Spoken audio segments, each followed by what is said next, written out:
الله قد نهى عن القتال لنجزته.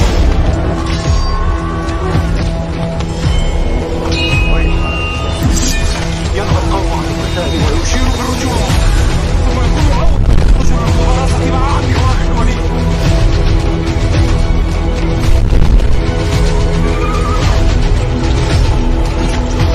إلا تذكرة لمن يخشى، تنزيلا ممن خلق الأرض والسماوات العلى. الرحمن على العرش استوى.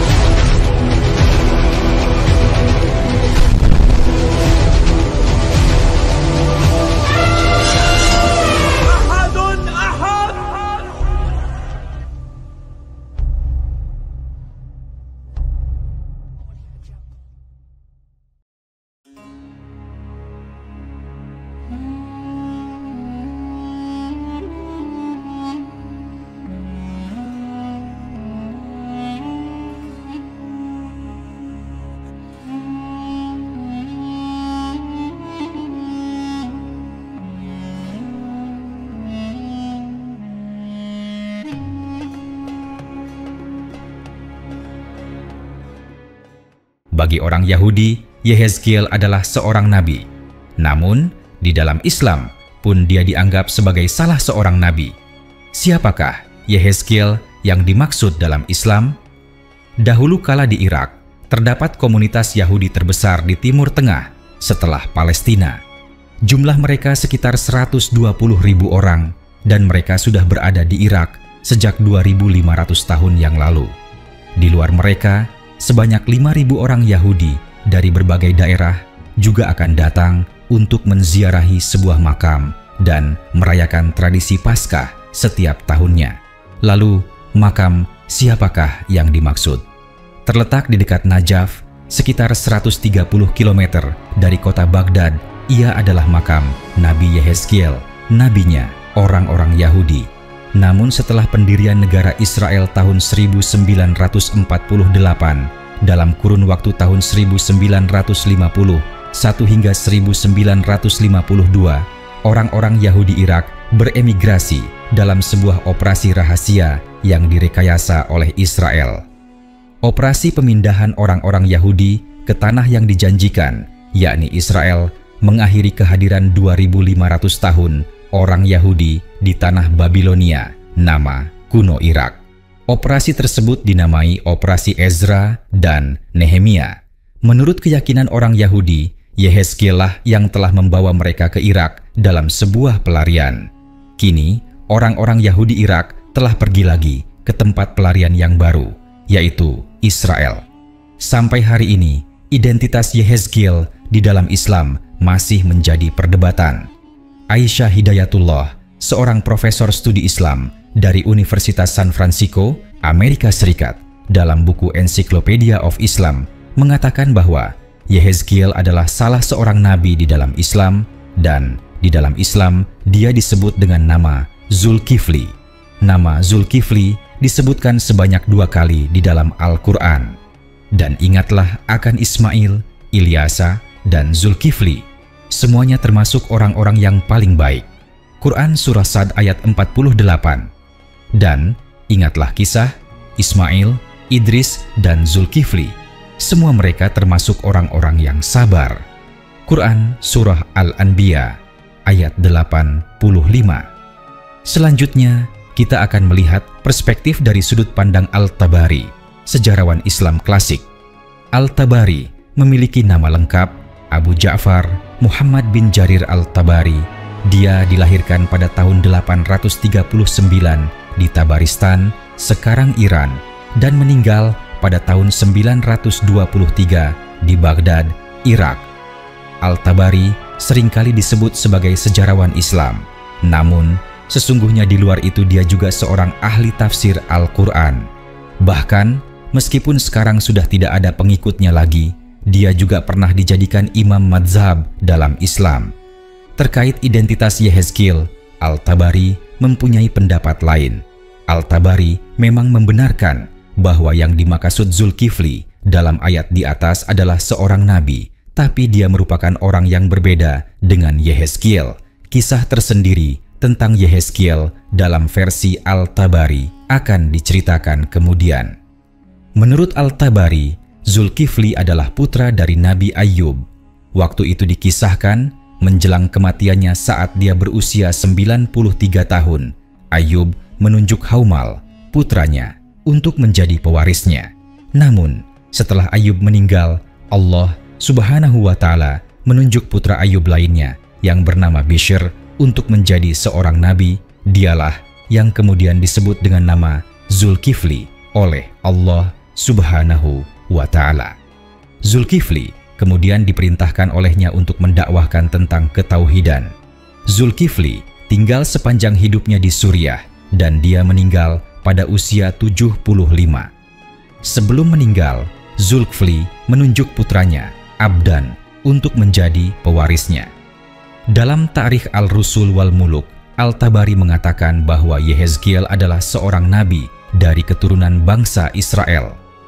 Kisah tentang Yehezkiel merupakan salah satu kisah yang disebutkan di dalam Al-Quran, namun siapa nama tokohnya tidak disebutkan. Berikut ini adalah ayat yang dimaksud.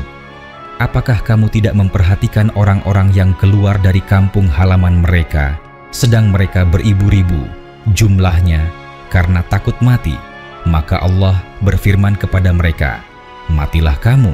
Kemudian Allah menghidupkan mereka. Sesungguhnya Allah mempunyai karunia terhadap manusia, tetapi kebanyakan manusia tidak bersyukur. Quran Surah Al-Baqarah ayat 243. Menurut Al-Tabari, semua ulama terdahulu, sahabat Nabi, dan beberapa generasi setelahnya sepakat bahwa Yehezkiel adalah salah satu wali di antara wali-wali lainnya yang bertanggung jawab terhadap bangsa Israel. Nama lengkapnya adalah Yehezkiel bin Buzi, dan dia adalah orang yang biasa disebut Ibnu Al-Ajuz, anak dari seorang wanita tua. Diriwayatkan oleh Ibnu Ishaq, Yehezkiel bin Buzi dinamai Ibnu Al-Ajuz karena ibunya meminta kepada Allah Subhanahu wa Ta'ala seorang anak laki-laki meskipun dia sudah tua dan mandul. Kemudian Allah memberikannya kepadanya. Untuk alasan itulah dia disebut putra wanita tua. Dialah yang mendoakan orang-orang yang disebutkan Allah dalam kitab suci kepada Muhammad SAW, sebagaimana itu telah sampai kepada kita. Apakah kamu tidak memperhatikan orang-orang yang keluar dari kampung halaman mereka, sedang mereka beribu-ribu jumlahnya karena takut mati? Yehezkiel berseru, wahai tulang belulang yang berserakan, Allah memerintahkanmu untuk menyatu kembali. Sebuah ayat di dalam Al-Quran mengatakan bahwa Nabi Isa alaihi salam memiliki mukjizat dapat menghidupkan orang mati. Berikut ini adalah ayat yang dimaksud. Dan sebagai Rasul kepada Bani Israel yang berkata kepada mereka, sesungguhnya aku telah datang kepadamu dengan membawa sesuatu tanda, mukjizat dari Tuhanmu, yaitu aku membuat untuk kamu dari tanah berbentuk burung. Kemudian aku meniupnya, maka ia menjadi seekor burung dengan seizin Allah. Dan aku menyembuhkan orang yang buta sejak dari lahirnya dan orang yang berpenyakit sopak. Dan aku menghidupkan orang mati dengan seizin Allah. Dan aku kabarkan kepadamu apa yang kamu makan dan apa yang kamu simpan di rumahmu. Sesungguhnya pada yang demikian itu adalah suatu tanda kebenaran kerasulanku bagimu, jika kamu sungguh-sungguh beriman. Quran Surah Ali, Imran ayat 49. Menurut tafsir Quraisy Syihab, ayat di atas mengacu kepada sosok Nabi Isa alaihi salam. Sementara itu, di dalam dunia Islam, umumnya orang-orang hanya mengetahui bahwa hanya Nabi Isa alaihi salam saja yang memiliki mukjizat untuk dapat menghidupkan orang mati. Namun, menurut Al-Tabari, mengacu kepada surat Al-Baqarah ayat 243 dan riwayat-riwayat dari para ulama terdahulu, sahabat Nabi, dan beberapa generasi setelahnya, ternyata ada Nabi lainnya yang memiliki mukjizat menghidupkan orang mati. Dialah Nabi Yehezkiel, atau dalam pelafalan bahasa Arab disebut Hizkil. Berikut ini adalah riwayat yang dimaksud. Diriwayatkan oleh Wahab bin Munabbih, kemalangan menimpa beberapa orang Israel disebabkan adanya bencana pada waktu itu. Mereka mengeluh tentang apa yang telah terjadi kepada mereka. Apakah kami akan dimatikan? Kami ingin beristirahat dari apa yang kami alami sekarang. Allah berfirman kepada Yehezkiel, umatmu mengeluhkan kemalangan, menyatakan bahwa mereka ingin mati dan beristirahat. Tetapi apa yang tersisa bagi mereka dalam kematian? Apakah mereka berpikir bahwa aku tidak dapat membangkitkan mereka setelah kematian? Jadi berangkatlah ke dataran yang luas itu, karena di sana ada 4.000. Mereka adalah orang-orang yang dikisahkan oleh Allah. Apakah kamu tidak memperhatikan orang-orang yang keluar dari kampung halaman mereka, sedang mereka beribu-ribu jumlahnya karena takut mati? Bangkitlah dan kabarkan kepada mereka. Sekarang tulang belulang mereka sudah berserakan, burung-burung dan binatang pemangsa telah mencerai-beraikan mereka. Namun Yehezkiel menyeru mereka, berkata, wahai tulang belulang yang berserakan, Allah memerintahkanmu untuk menyatu kembali, dan tulang belulang dari masing-masing orang menyatu kembali. Kemudian Yehezkiel menyeru untuk kedua kalinya, mengatakan, wahai tulang belulang, Allah memerintahkanmu untuk dibalut daging. Mereka kemudian ditutupi oleh daging, dan setelah daging, oleh kulit, dan menjadi tubuh. Kemudian Yehezkiel menyeru untuk ketiga kalinya, mengatakan, wahai engkau roh, Allah memerintahkanmu untuk kembali ke tubuhmu. Roh mereka hadir atas izin Allah, dan mereka memujinya dengan serentak. Diriwayatkan oleh Ibnu Abbas, Murrah Al-Hamdani, Ibnu Mas'ud, dan beberapa sahabat Nabi Muhammad SAW. Apakah kamu tidak memperhatikan orang-orang yang keluar dari kampung halaman mereka, sedang mereka beribu-ribu jumlahnya karena takut mati? Maka Allah berfirman kepada mereka, matilah kamu, kemudian Allah menghidupkan mereka.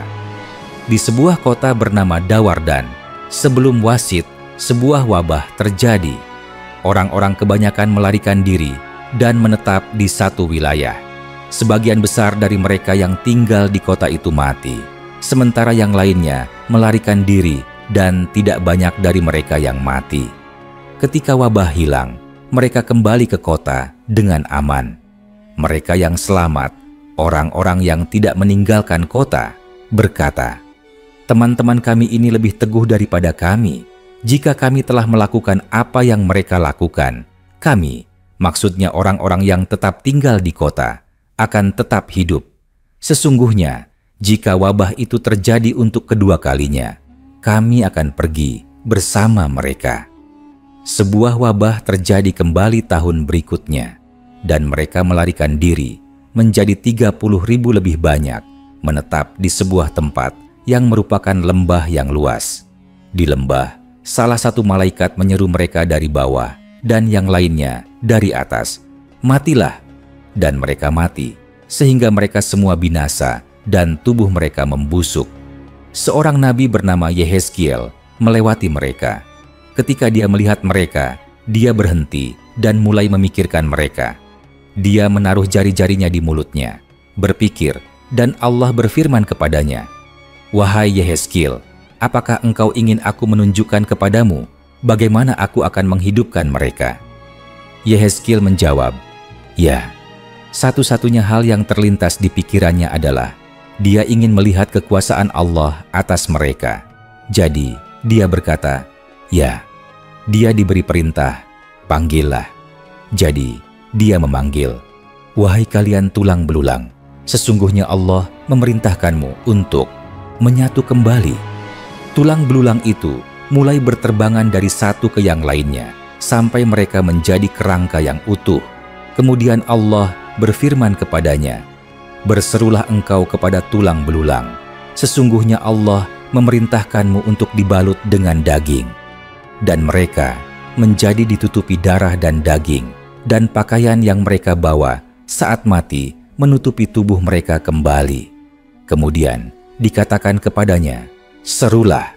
Dan dia berseru, wahai kalian tubuh, sesungguhnya Allah memerintahkanmu untuk bangkit. Jadi, mereka bangkit. Sebagai kelanjutan dari kisah di atas, Mujahid bin Jabir meriwayatkan, orang-orang ini berkata, setelah dihidupkan kembali, kemuliaan bagimu, Tuhan kami. Kami memuji Engkau, tidak ada Tuhan selain Engkau. Kemudian mereka kembali ke orang-orang mereka hidup-hidup, mengetahui bahwa mereka telah mati, dengan warna orang mati di wajah mereka. Mereka mengenakan bukan pakaian kotor, seperti kain kafan. Kemudian mereka mati pada waktu yang ditentukan, yang telah ditetapkan bagi mereka. Ketika Umar sedang sholat, dua orang Yahudi berbicara di belakangnya. Apakah dia? Selesai, sholat Umar bertanya, katakan padaku tentang apa yang dikatakan salah satu dari kalian tentang apakah dia. Kisah tentang Yehezkiel yang memiliki mukjizat menghidupkan orang mati juga diyakini oleh orang-orang Yahudi. Pengetahuan mereka tentang ini digambarkan dalam sebuah dialog beberapa di antara mereka dengan Umar bin Khattab, khalifah kedua. Berikut ini adalah riwayatnya. Diriwayatkan oleh Salim al-Nasri. Suatu waktu Umar bin Khattab sedang sholat. Di belakangnya terdapat dua orang Yahudi. Ketika Umar hendak bersujud, dia meninggalkan ruang. Kemudian salah satu orang Yahudi itu berkata kepada temannya, apakah dia? Ketika Umar selesai sholat, dia berkata, katakan padaku tentang apa yang dikatakan salah satu dari kalian kepada temannya mengenai apakah dia?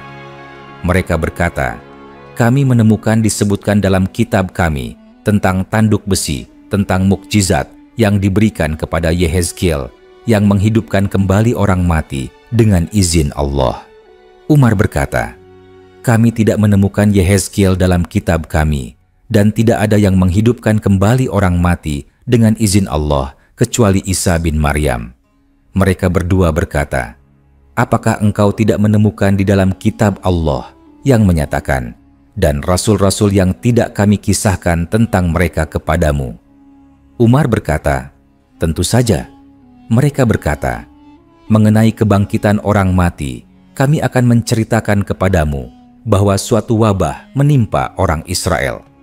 Satu kelompok pergi, dan ketika mereka berada di awal 1 mil, Allah membunuh mereka, dan orang-orang mendirikan tembok di sekeliling mereka. Ketika tulang-tulang mereka telah membusuk, Allah mengirim Yehezkiel, dan dia berdiri di atas mereka. Dia mengatakan apa yang diperintahkan Allah, dan Allah membangkitkan mereka untuknya. Allah mengungkapkan tentang peristiwa itu. Apakah kamu tidak memperhatikan orang-orang yang keluar dari kampung halaman mereka, sedang mereka beribu-ribu jumlahnya karena takut mati? Maka Allah berfirman kepada mereka, matilah kamu, kemudian Allah menghidupkan mereka.